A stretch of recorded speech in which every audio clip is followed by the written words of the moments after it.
할렐루야, 워싱턴 한인연합장로교회 성도 여러분, 오늘도 여러분이 하나님의 말씀 앞으로 나와 하루를 살아가게 하시는 것, 하나님께서 하시는 일인 줄 믿습니다. 오늘 전해지는 이 말씀이 여러분의 삶에서 생동하여 열매를 맺는 하루 되시기를 축복합니다. 오늘은 누가복음 8장 4절에서 15절의 말씀으로 심은이가 일하신다라는 제목으로 말씀을 전하고자 합니다.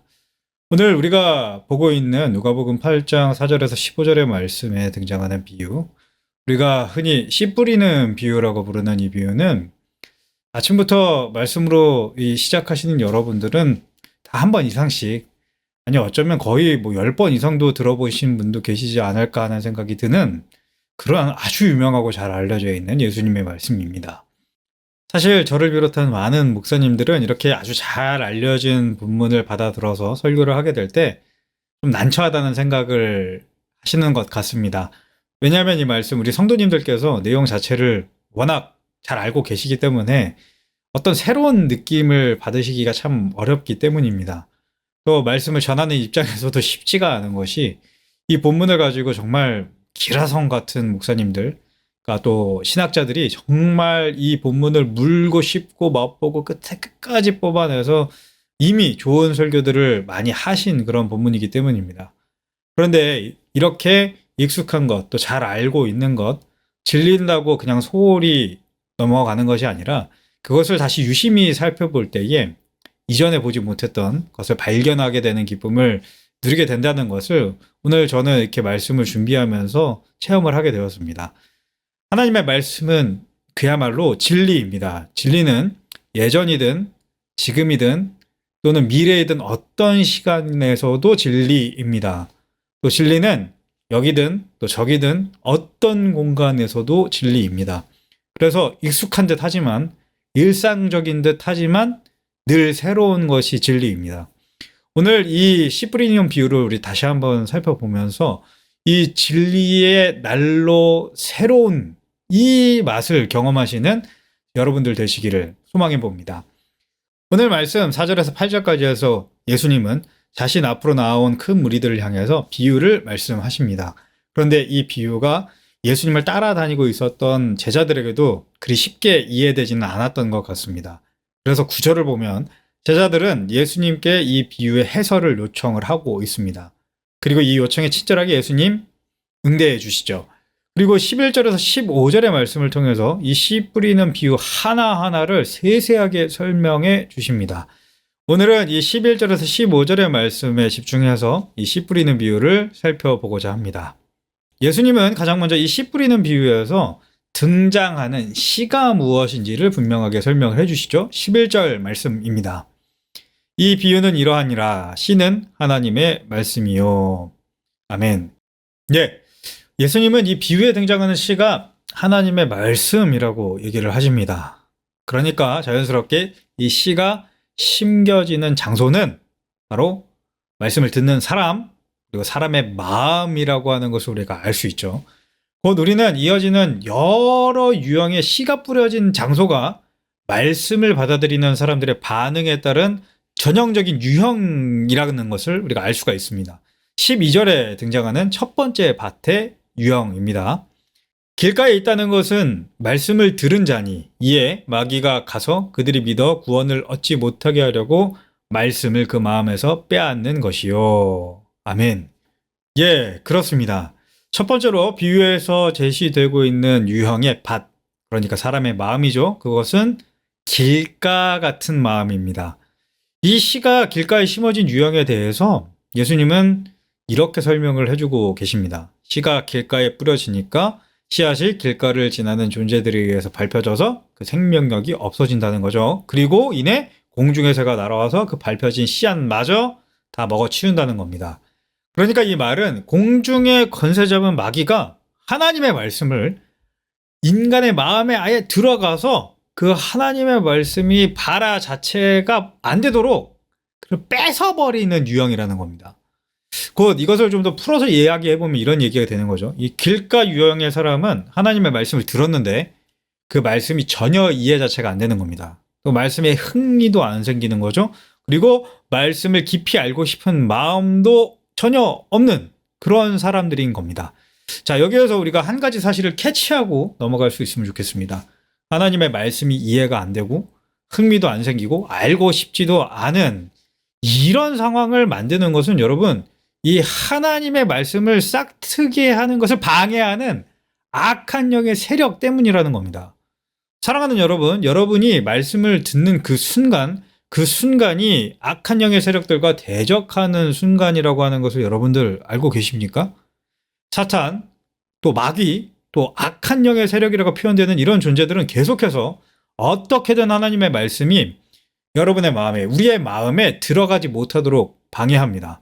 모든 수단을 다 동원해서 말입니다. 그런데 여러분이 이 하루를 말씀으로 지금 시작하기 위해서 이 영상을 보고 계신다?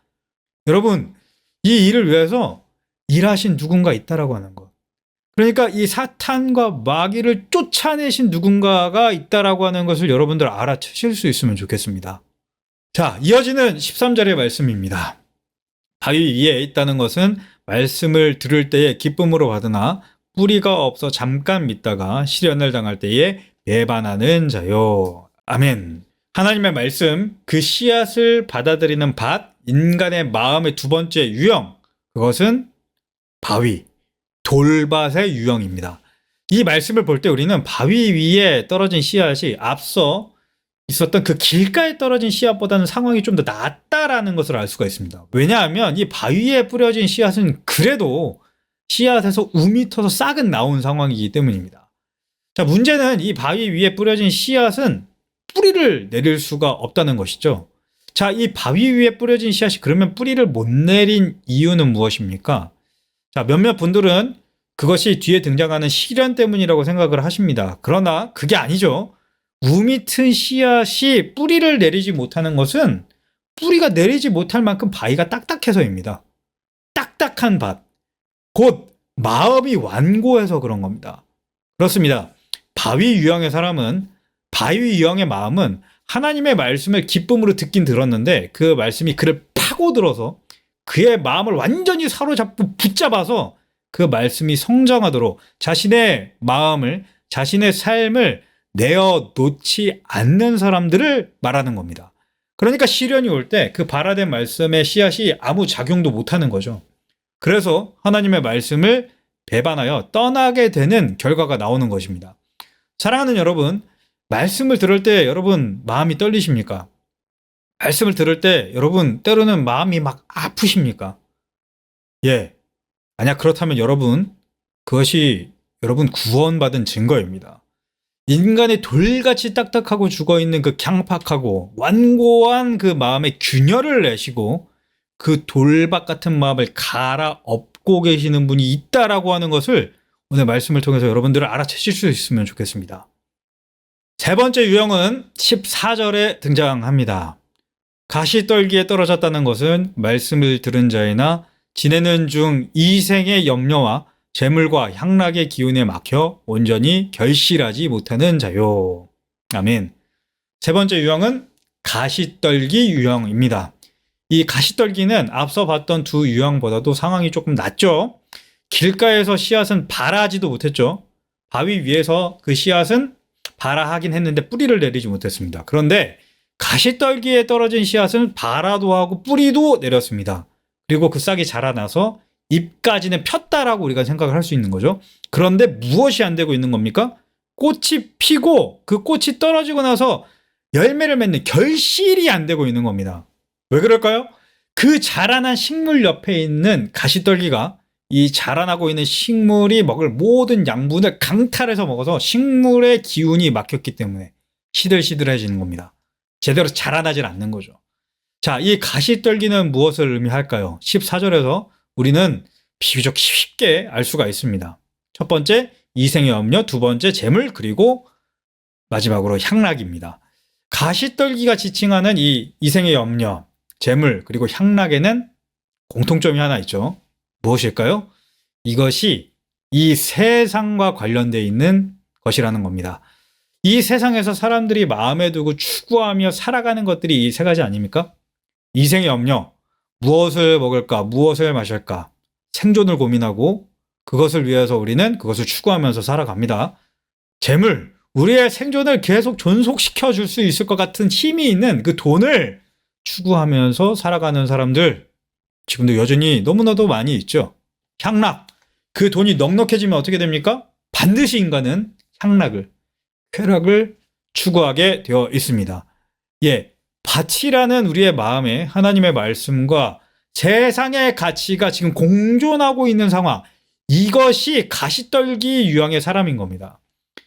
사랑하는 여러분, 하나님의 말씀을 들을 때 특별히 먼저 그 나라와 그 일을 구하라. 그리하면 이 모든 것을 너희에게 더하시리라 라는 약속의 말을 듣고 여러분 그것이 믿어지신다면, 그리고 그것을 경험하셨다면, 그래서 세상의 가치가 아니라 하나님의 말씀대로 살아가려고 하는 그 마음이 여러분 가운데 계신다면 여러분들 즐거워하십시오. 우리에게 심겨진 그 가시떨기를 걷어내신 이가 있다라고 하는 것을 이 말씀을 통해서 여러분들 알아채실 수 있으면 좋겠습니다. 자, 이제 말씀을 갈무리하고자 합니다. 오늘 말씀 속에서 등장하는 하나님의 말씀에 반응하는 마지막 인간의 네 번째 유형, 마음의 네 번째 유형, 그것은 좋은 땅입니다. 15절의 말씀입니다. 좋은 땅에 있다는 것은 착하고 좋은 마음으로 말씀을 듣고 지키어 인내로 결실하는 자니라. 아멘. 진실로 아멘입니다. 사랑하는 연합의 성도 여러분, 제가 오늘 이 누가복음 8장 4절에서 15절의 말씀을 설교하면서 반복해서 말씀드리고 있는 것이 있다라고 하는 것을 여러분들 다 이미 눈치채셨는 줄 믿습니다. 여러분, 여러분의 신앙의 여정을, 그 궤적을 잘 한번 리마인드 해보시길 바랍니다. 여러분, 하나님의 말씀을 들으신 처음부터 그 말씀이 귀에 들어오고 그게 믿어지고 즐겁게 들리셨습니까? 그렇다라면 굉장히 감사한 일입니다. 그러나 대부분은 아니실 겁니다. 저도 그랬습니다. 부끄러운 고백을 드리자면 저 청소년 때, 또 저 청년 때 예배 시간에 엄청 졸았습니다. 그런데 하나님의 말씀이 어느 순간 너무도 감격스럽고 너무도 재밌고 너무도 달콤한 것을 느꼈고 지금도 매일매일 느끼고 있습니다. 예, 제게 뿌려진 말씀을 가로채고 있었던 악한 영의 세력들, 그들을 씨를 뿌리신 농부이신 하나님께서 쫓아내주셔서 제 마음이 길가가 아니라 밭이 되게 해주신 겁니다. 또 하나님의 말씀을 믿고 나서도 여러 번의 신앙의 위기가 있었습니다.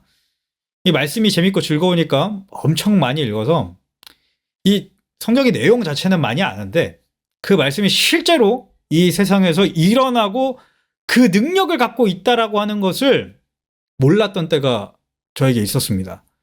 안 될 거라고. 그러니까 지금 이 시대에는 말씀대로 안 이루어질 거라고 생각했던 완고한 마음이 제게 있었던 겁니다.